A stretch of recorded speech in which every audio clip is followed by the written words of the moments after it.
शुरुआत दो सहेलियों से शुरू होती है। दोनों के घर बीच के पास ही थे, इसलिए ये दोनों पूरा दिन समुद्र किनारे ही रहती थीं। दोनों जिंदगी भर साथ रहने का वादा करती हैं। ऐसे ही कई साल बीत जाते हैं। दोनों की शादी हो गई थी और दोनों को एक एक बेटा भी था। छोटे बालों वाली का नाम रोज था, जबकि लंबे बालों वाली ईवा थी। आज भी दोनों पूरा दिन साथ में बिताती और मौका मिलते ही समुद्र किनारे आ जाती। दोनों की तरह इनके बेटे भी पक्के दोस्त थे। रोज के बेटे का नाम हैरी था, जबकि ईवा ने अपने बेटे का नाम मैक्स रखा था। ऐसे ही एक दिन ईवा के पति की मौत हो जाती है, जिस कारण ईवा अपने बेटे के लिए काफी परेशान थी। लेकिन रोज ईवा को दिलासा देती है कि हम मिलकर सब देख लेंगे। रोज के पति का नाम ब्राउन था और वो अपने बेटे हैरी को मैक्स का ध्यान रखने को कहता है। जैसे रोज और ईवा पूरा दिन समुद्र में रहती थी, वैसे ही इनके बेटे भी समुद्र से बेहद प्यार करते थे। इनके बेटे कब बड़े हो गए, दोनों सहेलियों को पता ही नहीं चला। अपनी तरह अपने बच्चों को भी साथ देखकर दोनों बेहद खुश थी। समुद्र में मस्ती करने के बाद हैरी और मैक्स तो नहाने लगे, जबकि रोज और ईवा अपने बचपन की तस्वीरें देखने लगती हैं। तभी लड़के भी नहाकर इनके पास आ जाते हैं और एल्बम छीनकर देखने लगते हैं। कुछ देर बाद हैरी ईवा से मजाक करने लगा, जबकि मैक्स एक कोने में बैठकर अपनी और अपने पिता की तस्वीरें देखने लगा। ये देखकर ईवा उसके पास आती है और प्यार से उसके सर पर हाथ फेरती है। रात को जब ये लोग खाना खा रहे थे तो ईवा अपने पुराने दिन याद करने लगी, जब उसका चक्कर कई लड़कों से हुआ करता था। इसी दौरान वो दोनों एक दूसरे के छोटे तरबूजों का मजाक उड़ाने लगी, जिसमें उनके बेटे भी उन्हें चिढ़ाते हैं। खाना खाने के बाद ये लोग ताश खेलने लगे। इनका पूरा दिन ऐसे ही मस्ती में गुजरता था। ऐसा एक भी पल नहीं था जब रोज और ईवा एक दूसरे से अलग हुई हो।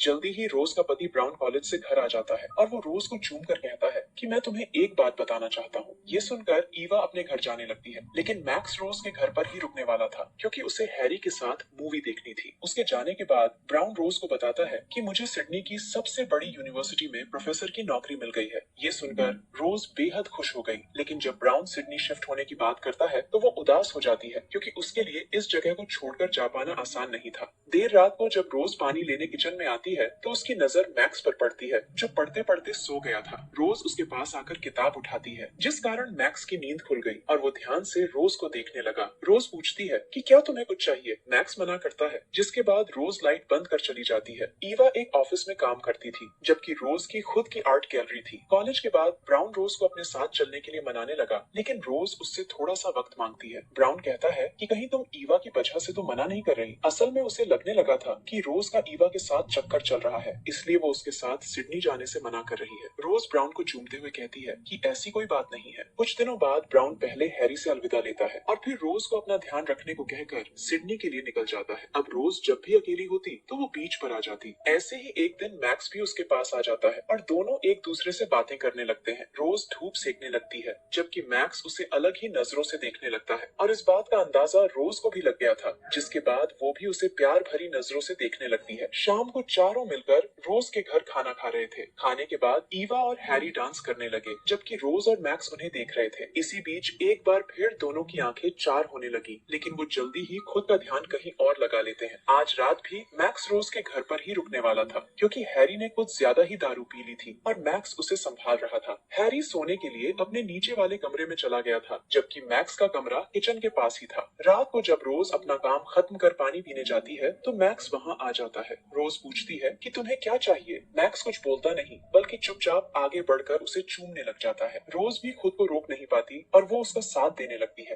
देर रात को जब हैरी पानी पीने आता है तो वो मैक्स के कमरे से अपनी माँ को बाहर निकलते हुए देख लेता है। ये देखकर हैरी को बेहद बुरा लगता है, इसलिए वो गुस्से में घर से बाहर निकल गया। सुबह जब उसकी आंख खुली तो उसने खुद को बीच पर पाया। इसके बाद वो चुपचाप ईवा के घर आता है। हैरी को उदास देखकर ईवा को लगने लगा कि शायद वो अपने पिता को मिस कर रहा है, इसलिए वो उसे दिलासा देने लगती है, जबकि हैरी मौके का फायदा उठाते हुए उसे चूमने लगा। ईवा जल्दी जल्दी उससे दूर हो जाती है, क्योंकि ये सब ठीक नहीं था। अब हैरी उसे बताता है कि मैक्स ने भी मेरी माँ के साथ यही सब किया है। ईवा को उसकी बात पर यकीन नहीं होता। हैरी उसे बताता है कि कल रात मैंने अपनी माँ को आधे कपड़ों में मैक्स के कमरे से बाहर निकलते हुए देखा था। ईवा को यकीन नहीं हो रहा था कि उसकी सहेली और उसका अपना बेटा ऐसा कर सकते हैं। हैरी को कुछ अच्छा नहीं लग रहा था, इसलिए वो आज रात के लिए ईवा के घर ही रुक जाता है। रात को जब ईवा सो रही थी तो हैरी चुपके से उसके साथ आकर लेट जाता है। सुबह जब हैरी की आंख खुली तो वो ईवा को गर्म करने लगा, क्योंकि वो इतनी देर खुद को काबू में नहीं रख सकता था। हैरी के छूते ही ईवा भी गर्म हो गई, जिसके बाद दोनों शुरू हो जाते हैं। कुछ देर बाद जब हैरी अपने घर आता है तो उसकी माँ रोज उससे पूछती है कि कल से तुम कहाँ थे। हैरी कहता है कि मैं ईवा के घर पर था और हम दोनों वही कर रहे थे जो मैक्स और तुम कर रहे थे। ये सुनकर रोज को गुस्सा आ गया और उसने हैरी को थप्पड़ मार दिया। अब रोज जल्दी जल्दी ईवा के ऑफिस में आती है और कहती है कि हम दोनों से बहुत बड़ी गलती हो गई है, लेकिन आगे से हम ऐसा कुछ नहीं करेंगी। शाम को जब मैक्स रोज से मिलने उसके घर आता है तो वो उससे ठीक से बात नहीं करती। वो उसे चूमना चाहता था, उसकी गुफा में धमाके करना चाहता था, लेकिन रोज खुद को उससे दूर कर लेती है। ये देखकर मैक्स नाराज हो जाता है। रोज उसे समझाना चाहती थी कि वो दोनों साथ में नहीं हो सकते, लेकिन मैक्स जबरदस्ती उसे चूमने लग जाता है और इस बार रोज उसे रोक नहीं पाती, इसलिए दोनों एक बार फिर पानी निकालने लगते हैं। जबकि दूसरी तरफ रोज का बेटा हैरी ईवा के साथ मजे कर रहा था। कुछ दिनों बाद जब दोनों सहेलियां बातें कर रही थी तो रोज ईवा से कहती है कि आजकल मुझे काफी अच्छा महसूस होने लगा है, जिस पर ईवा भी उसे बताती है कि मुझे भी काफी अच्छा लग रहा है, क्योंकि काफी समय बाद किसी ने इतने अच्छे से मेरी प्यास बुझाई है। दोनों सहेलियां सब कुछ इसी तरह रखने का फैसला करती है। अब लड़कों का जब मन करता तो वो साले एक दूसरे की माँ के साथ शुरू हो जाते। देखते ही देखते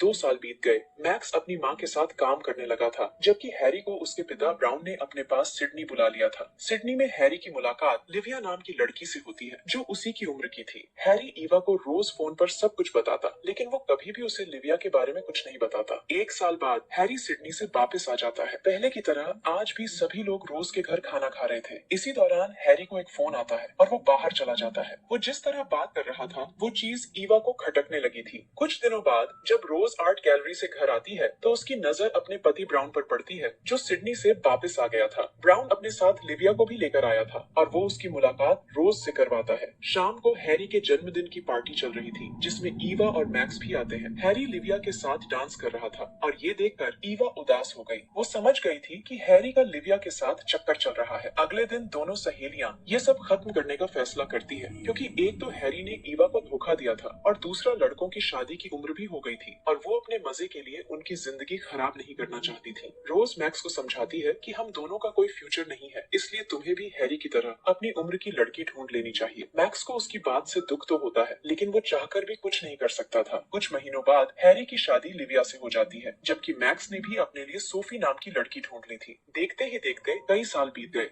मैक्स और हैरी बेटियों के बाप बन गए थे। इन्हें जब भी मौका मिलता तो सभी लोग समुद्र में मस्ती करने आ जाते थे। वैसे तो सब कुछ बिल्कुल सही चल रहा था, लेकिन मैक्स को देखकर साफ साफ पता चल रहा था कि वो आज भी रोज से बेहद प्यार करता है और रोज हमेशा उसे समझाती रहती थी कि हम दोनों ने जो पल साथ में बिताए वो बहुत अच्छे थे, मगर हम हमेशा साथ नहीं रह सकते। एक रात रोज के घर खाना खाने की तैयारी हो रही थी। ईवा को भूख नहीं थी, इसलिए वो सबसे विदा लेकर वहाँ से चली जाती है। कुछ देर बाद हैरी भी बहाना बनाकर घर से निकल गया। वो जल्दी जल्दी ईवा के पास आता है और दोनों एक दूसरे का पानी निकालने लगते हैं। इसी बीच मैक्स भी उन दोनों को देख लेता है। उधर घर में रोज अपनी बहुओं से बातें कर रही थी और तभी मैक्स गुस्से में आकर उससे कहता है कि मुझे तुमसे जरूरी बात करनी है। दोनों जैसे ही कमरे में आते हैं तो मैक्स उसे बुरा भला कहने लगा। वो उसे बताता है कि मैंने हैरी को अपनी माँ के साथ देखा, वो दोनों हमें धोखा दे रहे हैं। मैक्स इतनी जोर से चिल्ला रहा था कि उसका शोर सुनकर लिविया और सोफी भी उनके पास आ जाती है। मैक्स लिविया को बता देता है कि हैरी का मेरी माँ के साथ चक्कर चल रहा है। रोज और मैक्स की बातों से सोफी को भी पता लग जाता है कि कई साल पहले मैक्स और रोज का भी चक्कर चल रहा था। लिविया ने हैरी से तलाक लेने का फैसला कर लिया था, जबकि सोफी भी मैक्स को छोड़कर चली जाती है। रोज मैक्स पर गुस्सा करती है क्योंकि उसने लड़कियों को सब बता दिया था, जिस कारण उनका परिवार बिखर गया था। मगर मैक्स को इससे कोई फर्क नहीं पड़ता, क्योंकि वो सोफी से प्यार नहीं करता था, बल्कि वो तो रोज की खुशी के लिए सोफी के साथ रह रहा था। अगले दिन रोज ईवा से बात करती है। ईवा उससे माफी मांगते हुए कहती है कि मैं हैरी से बेहद प्यार करती हूँ और उसकी शादी के कुछ दिनों बाद से ही हमारा चक्कर फिर से शुरू हो गया था। मैंने तुम्हें इसलिए नहीं बताया था क्योंकि मैं जानती थी कि तुम और मैक्स भी एक दूसरे से बेहद प्यार करते हो और तुमने मेरे लिए मैक्स को खुद से दूर किया था। कुछ समय बाद ये चारों समुद्र में मस्ती कर रहे थे और इन्हें देखकर ऐसा लग रहा था कि जैसे कुछ भी नहीं हुआ, और इसी के साथ इस कहानी का यही अंत हो जाता है। हमारी वीडियो देखने के लिए बहुत बहुत धन्यवाद। अगर आप ऐसी ही वीडियोस के दीवाने हैं तो प्लीज मेरे चैनल को जरूर सब्सक्राइब करें।